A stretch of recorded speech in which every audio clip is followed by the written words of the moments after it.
Hello and welcome back to my channel Gyan's Growth. Now this time I am having another topic, that is a conversion of fraction. This is I think the last topic. इसके बाद जो है फिर मैं सीधा questions पे आ जाऊंगा. But this is also an important topic, इसलिए मैं जो है करा रहा हूँ because in the book में I have seen this topic और जो है ये बुक पता होना चाहिए because इसके आधार पे जो है क्वेश्चन सॉल्व करेंगे. वैसे भी ये बेसिक कॉन्सेप्ट वाली बात नहीं है, जो वैसे ही आपको पता होना चाहिए. It's a practical. तो जो है इसके आधार पे जो है आप जो है क्वेश्चंस में आपको बहुत मदद मिलेगी और एक बेसिक चीज है, एकदम सिंपल चीज है.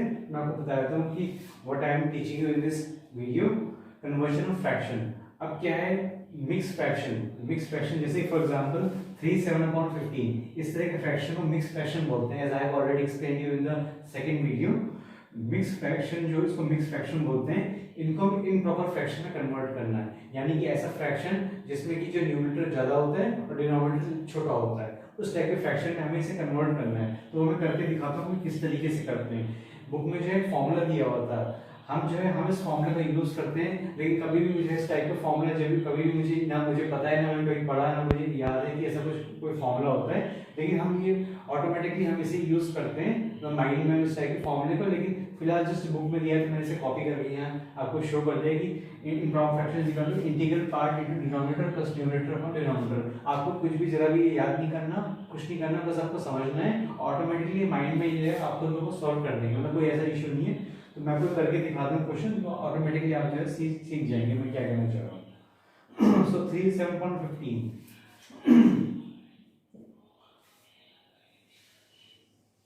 अब डिनोमिनेटर है, डिनोमिनेटर नीचे 15 है, क्या आपको पता ही है. So integral part is your 3 को इंटीग्रल पार्ट बोलते हैं. 3 into and denominator is your 15 plus numerator. अब जो न्यूमरेटर है दैट इज योर 7 आपका न्यूमरेटर आ गया. अब जो है मैं आगे बढ़ूँ, मैं जो है इसमें आगे बढ़ता हूँ. So 15 to 3, 15 3 is 45.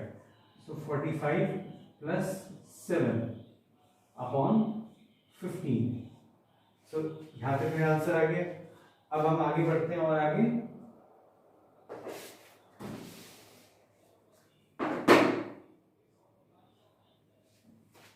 45 plus 7, 45 55, 55 में 3 है 52. So 52 upon 15. मैं एक बार जो है बुक में चेक करता हूँ because this example I have given it from book only. So 3 7/15. 3 7/15 ठीक है. 52/15 is your answer. बुक में आंसर 52/15 है. So this is the way हम जो है इस तरीके से सॉल्व करते हैं. Now 52/15 हमारा आ गया आंसर.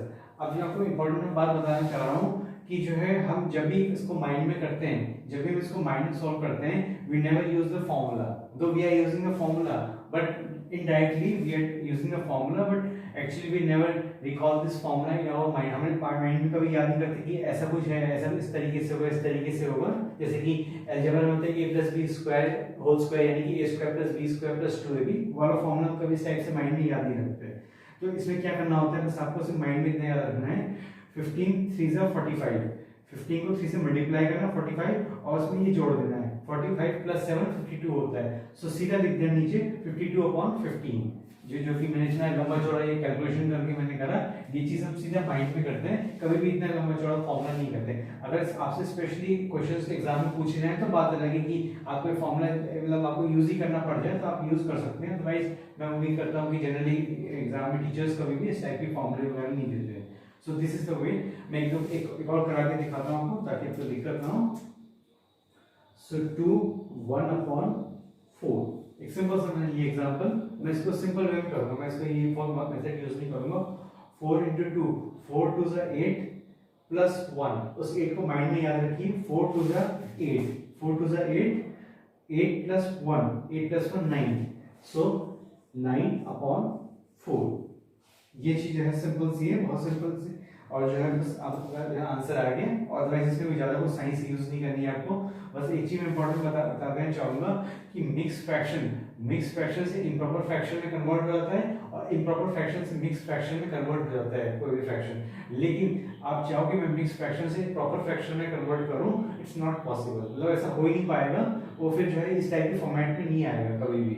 इसीलिए बिकॉज ये चीज कभी भी जो है ये नंबर ये शर्त है there's a condition this number never exceeds this number, यानी कि ये नंबर कभी भी इस नंबर के बराबर या इससे बड़ा नहीं होता है। फॉर एग्जांपल मैं 15 लिख दूं, 16 लिख दूं, 17 लिख दूं तो कुछ नहीं चलेगा, सिर्फ 14 तक, 0 से लेके 14 तक मैं लिख सकता हूँ, अदरवाइज और कुछ नहीं लिख सकता। अगर मैंने इससे आगे बढ़ गया तो ये जो है मिक्स फ्रैक्शन मेरा गलत हो जाएगा और आंसर भी नहीं निकलेगा, सेंस नहीं बनेगा। सो जो है इसीलिए जो है इसका जनरली जो है कभी भी प्रॉपर फ्रैक्शन में जो है मतलब आप कन्वर्ट नहीं कर सकते। और मुझे इतनी डीप में नॉलेज नहीं है, लेकिन मैं उम्मीद करता हूँ कि जनरली हम इसे जो है मिक्स से प्रॉपर फ्रैक्शन में कन्वर्ट नहीं कर सकते। अब mix fraction to improper fraction में टीच किया है, अब मैं इम्प्रॉपर टू मिक्स फ्रैक्शन भी आपको बताया था कि किस तरीके से कन्वर्ट करते हैं। Just this time I am having the second types of conversion, that is improper to mixed fraction। अब उल्टा रिवर्स हो गया है, पहले मिक्स टू इम्प्रॉपर था, अब इम्प्रॉपर टू मिक्स्ड है। तो इम्प्रॉपर टू मिक्स यानी कि इम्प्रॉपर टाइप का फ्रैक्शन है, उस समय जो है मिक्स फ्रैक्शन बनाना है। अब देखिए मिक्स फ्रैक्शन का एक फॉर्मूला भी है यहाँ पे, मिक्स फ्रैक्शन बनाने के लिए क्वेश्चन बीच में और रिमाइंडर अपॉन डिनोमिनेटर, एक फॉर्मूला भी है। वो अलग बात है कि जब भी आप इस क्वेश्चन करेंगे तो फॉर्मूला तो आप यही यूज करेंगे, लेकिन कभी भी आप दिमाग में नहीं रखते। तो इसलिए मैंने क्या करा कि इस टाइप के क्वेश्चन को सॉल्व करने के पहली बार मैंने इसको रफ में इस तरीके से आपको शो किया है, इस तरह से डिवाइड करते हैं। ये चीज आपको जो है माइंड में डिवाइड करनी है। मेक श्योर कभी भी आप इस तरह से रियल में रफ में आप डिवाइड नहीं करते, आपको जो हमेशा से आपको जो है रफ में माइंड में डिवाइड करना है, और माइंड में डिवाइड करना सीधा आपको ये आंसर लिखना है। तो कभी भी आप इतना लंबा चौड़ा जो है मेथड आप यूज नहीं करेंगे कि पहले आप इस तरह से लिखेंगे फिर शो करेंगे, it's just a matter of your mind. और जो है अलग से मैं आपको जो है ये भी शो कर दिया है कि जो है क्वेश्चन रिमाइंडर क्या होते हैं क्या नहीं होते, बिकॉज जो है मैक्सिमम स्टूडेंट्स को ये नहीं पता होता कि सब चीजें क्या है। तो इसलिए मैंने जो है सब चीजें आपको शो कर दी। जैसे डिवाइजर को हमेशा यहाँ लिखते हैं, जैसे कि यहाँ 4 है तो 4 इज योर डिवाइजर, और 23 जो अंदर लिखा हुआ है दैट इज योर डिवीजन, को डिविडेंड बोलते हैं। एंड जो 5 यहाँ पे लिखा हुआ है दैट इज योर क्वोशिएंट होता है, और जो लास्ट में जो नंबर बचता है अगर कुछ बचता है दैट इज योर रिमाइंडर, इसको रिमाइंडर हम बोलते हैं। तो मेरे 4 टर्म्स आपको पता होने चाहिए, तो मैं इसे लिख दी थी आपकी हेल्प के लिए। तो इस तरीके से जो है ये लिखा। लेकिन अब जो इम्पोर्टेंट चीज़ है मैं आपको बता देना चाहता हूँ, जैसे कि डिनोमिनेटर है, तो denominator is what, denominator is 4 denominator है। अब क्वोशिएंट कितना है, क्वोशिएंट है यहाँ पे 5 क्वोशिएंट है, और जो रिमाइंडर है that is your 3। So 5 4 20 plus 3 23, so 5 3/4 is your answer. इस तरह से हम जो है आंसर निकालते हैं। अब मैं एक और करके दिखाता हूँ बिना इस तरीके से करे हुए। 8 है, 37/8। सो अब हमें क्या करना है कि पहले नंबर सबसे पहले नीचे 8 लिख दें, लाइक दिस 8 लिख देंगे। अब हमें जो है 8 का टेबल रिकॉल करना है। अगर आपको आता है तो बहुत अच्छा है, अदरवाइज आप इसे याद कर लें, बेटर होगा। एटलीस्ट कम से कम मिनिमम 22 कम से कम 20 तक टेबल्स आपको पता होनी चाहिए। 8 1 8 8 2 16 8 3 24 8 4 36 8 4 36 हो गया। I'm sorry, 8 4 36 8 4 32 8 4 32 8 4 30 8 5 40 8 5 40 ज्यादा हो जाएगा। 8 4 32 होता है आपका। सो 8 4 32 होता है 32, 37 माइनस 32 कितना होता है 5। ये चीज आपको माइंड में करनी पड़ेगी। 8 4 32 प्लस 5 दैट इज 37। मैं एक बार आंसर इसका चेक कर लेता हूँ। ये बुक से लिया है 4 5/8 4 5/8 है आपका, और पिछले 5 3/4। ठीक है, दोनों आंसर सही है बिल्कुल, एक बार बुक से कंफर्म किया था। सो इस तरीके से सिंपल वे में करेंगे। कभी भी आप जो है इतना लंबा चौड़ा मेथड यूज नहीं करेंगे, लेकिन फिर भी अगर आप जस्ट एक सिंपल रीडिंग दे दें, माइंड में याद रखें तो बेटर होगा कि ये चीज है, ये एक्चुअली आप ये फॉर्मूला यूज कर रहे हैं। तो लेकिन जब भी आप करेंगे तो सिंपल स्ट्रेट फॉरवर्ड तरीके से आप क्वेश्चन को सॉल्व करेंगे। Just Now this is the last part of this video and it's very important because मैं आपको अच्छी इंपॉर्टेंट बताना चाह रहा हूँ, बिकॉज सीधा आपको जो हर हाल में क्वेश्चन में आपको अप्लाई करना है मेथड, और जो है इसके आधार पर जो बहुत सारे क्वेश्चन सॉल्व हो जाएंगे तो बहुत इजी रहेगा आपके लिए। अनलाइक टू लाइक फ्रैक्शंस, यानी कि जो अनलाइक नॉर्मल जो फ्रैक्शन होते हैं उनको लाइक फ्रैक्शन बनाना है। लाइक फ्रैक्शन वो फ्रैक्शन होते हैं जिसमें डिनोमिनेटर सेम होता है। जैसे इसमें डिनोमिनेटर सेम नहीं है तो ये नॉर्मल आपके फ्रैक्शन है या अनलाइक फ्रैक्शन में। लेकिन जो आपकी जो लाइक फ्रैक्शन होता है उसमें डिनोमिनेटर सेम होता है। अब ये मान लीजिए कि अलग अलग डिनोमिनेटर हैं, इनको लाइक फ्रैक्शन कैसे बनाए, यानी कि इनके डिनोमिनेटर सेम कैसे करें। तो मेथड मैं आपको बता रहा हूँ। यहाँ पे 3 फ्रैक्शन दिए हुए हैं, 3 फ्रैक्शन ध्यान से देखिए, 3 फ्रैक्शन दिए हुए हैं। अब इन 3 फ्रैक्शन के आप डिनोमिनेटर ध्यान दीजिए। The denominators are 7 5 and 3 7 5 and 3 है। तो हमारी ड्यूटी बनती है कि हमें क्या एलसीएम निकालना है। सो एलसीएम मैं इधर निकालता हूँ इस साइड में, because there is no space यहाँ लिखना है मुझे, तो मैं इसको इधर निकालता हूँ। एलसीएम 7 5 एंड योर 3 है, 3 चीजें।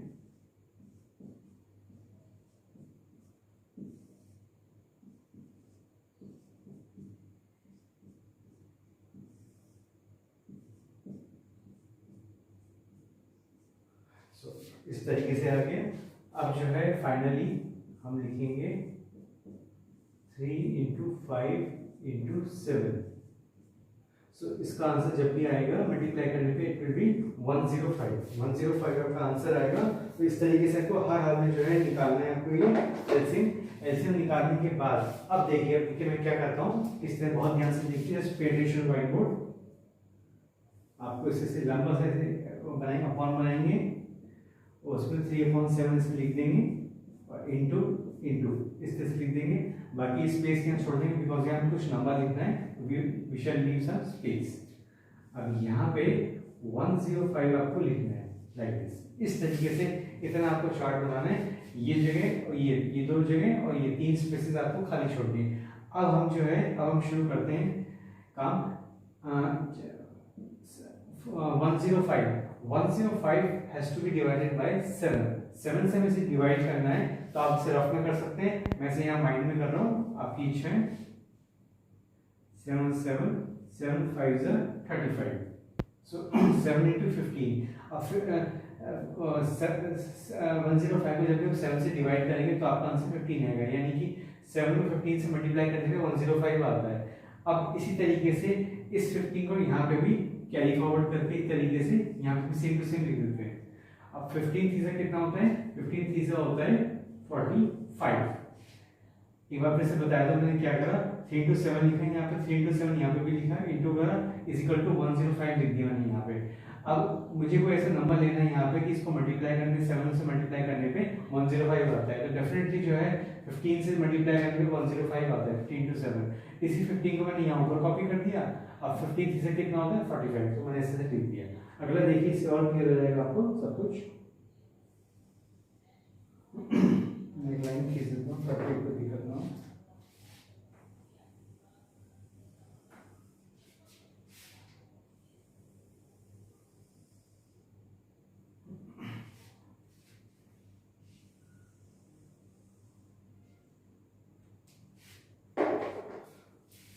So 4/5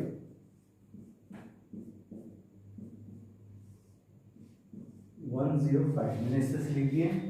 अब मैं जो है 105 को 5 से डिवाइड करना है, ताकि जो है बदल जाए ना किस नंबर से हम डिवाइड करें, सॉरी किस नंबर से मल्टीप्लाई करें 5 को कि 105 आ जाए। इसके लिए इसको इससे डिवाइड कर दीजिए, इसको डिवाइड करना है इस नंबर से। सो जो है 5 2 10 5 1 5, सो 21 जो है 21 से जब मल्टीप्लाई करेंगे 5 को तो मेरा 105 आता है। ये आप रफ में कर सकते हैं। इसी 21 को यहाँ पे ठीक ऊपर लिख देंगे। सो 4 1 4 एंड 4 2 8। इस चीज को आप रफ में कर सकते हैं या जैसा आपको ठीक लगे। अब लास्ट वाला है, लास्ट वाला हम आगे बढ़ते हैं। So 1/3 into is equal to 105 like this. So 3 3 9। हमें क्या है, कोई नंबर पता करना है, इसको 3 से मल्टीप्लाई करने पे 105 आता है, तो हम 105 को 3 से डिवाइड कर देते हैं। तो 3 3 9 और 1 3 5 15। इसी 35 को ऊपर लेके मैं चलता हूँ। सो 35। मैं एक बार कंफर्म कर लेता हूँ बुक में क्या ये आंसर है कि नहीं है। 45 84 एंड 35, ठीक है। 45 84 एंड 35, ठीक है, बुक में यही आंसर है। अब जो है आप हमारा आंसर निकल चुका है।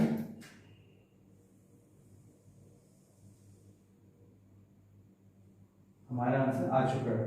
तो अब देखिए ध्यान से नोटिस कीजिए कि जो तीनों फ्रैक्शन है, तीनों में जो है डिनोमिनेटर सेम है कि नहीं है, वेदर डिनोमिनेटर सेम और नॉट।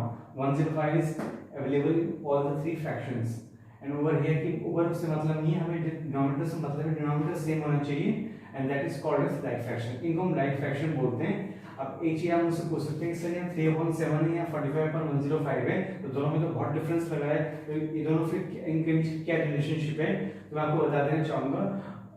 भले ही ये दिखने में इतना बड़ा नंबर दिख रहा हो, but the reality is it's the same, ये दोनों सेम है। भले ही इसका रो फॉर्मेट सब कुछ चेंज हो चुका है, लेकिन जो है इसकी वैल्यू 3/7 के बराबर ही है। 3/7 और ये बराबर ही है, क्योंकि बिकॉज जब इसे आप लोएस्ट टर्म में लेकर आएंगे सो डेफिनेटली जो है ये आपका 3/7 हो जाएगा। मैं एक बार थोड़ा करके दिखाता हूँ ताकि आपको दिक्कत ना हो। मैं ये भी आपको शो कर देता हूँ 45/105। तो 5 9 से 45 होता है, 5 2 से 10, 5 1 से 5, 3 3 से 9 एंड 3 7 से 21। ठीक है, देखिए मेरा आंसर आ गया 3/7। After bringing this fraction into its lowest term, मेरा आंसर 3/7 आ जाता है। जस्ट थिंग क्लियरली शोस कि मैं भले ही कुछ भी लिख दूं, लेकिन ये इसके बराबर है, ये इसके बराबर है, and this belongs to this 1/3। तो ये दोनों बराबर सेम है, इक्वल है। मतलब ये इसका मतलब नहीं है कि इतना बड़ा नंबर है तो ये छोटा सा नंबर है तो ये दोनों बराबर कैसे हो जाएंगे। देखिए इज इक्वल टू लगा है दोनों तरफ, इज इक्वल टू, तो दिस थिंग क्लियरली शोस कि जो है ये आपस में बराबर है। हाँ बस ये आपस में तीनों बराबर नहीं है, वो अलग बात है। सो मैं फर्दर में लिखने जा रहा हूँ 45/105। अब दूसरा है 84/105 and third one is your 35/105। So this is your answer, ये आपका आंसर है। तो इस तरीके से जो क्वेश्चन को हम सॉल्व करते हैं। वो अलग बात है कि जब क्वेश्चन आएगा जब मैं क्वेश्चन एक्सप्लेन करूंगा तब जो है मेक श्योर इसमें थोड़ा सा और आगे बढ़ना है, बिकॉज वहां पे आपसे पूछा जाएगा कि असेंडिंग और डिसेंडिंग ऑर्डर में भी आपको जो है लाना है इसे, ये बताना है कि कौन सा फ्रैक्शन बड़ा है कौन सा छोटा है। तो हम इसके आधार पे जो है फ्रैक्शन पता लगाएंगे कौन सा बड़ा है कौन सा छोटा है, फिर हमें बताना है कि इनमें से कौन सा फ्रैक्शन बड़ा है छोटा है। फॉर एग्जांपल यहाँ पे 84/105 लिखा हुआ है, सो 84/105 वाला जो भी फ्रैक्शन दिस सेकंड वन ये सबसे बड़ा है 4/5। फिर इसके बाद बारी आती है 45/1 यानी कि इसके 3/7 बड़ा है। फिर इसके बाद जो है 1/3 थर्ड नंबर पे आता है, यानी कि फर्स्ट सेकंड थर्ड। इस तरीके से जो है ये सब क्वेश्चंस मैं आपको कराऊंगा जब आगे क्वेश्चन हम करेंगे वीडियोस में। फिलहाल के लिए जो है जस्ट इतना हमसे इतना पूछा गया कि we have to change unlike into like fraction. So this was your method. Just have a look. So here's the ending of my video. Thanks for watching.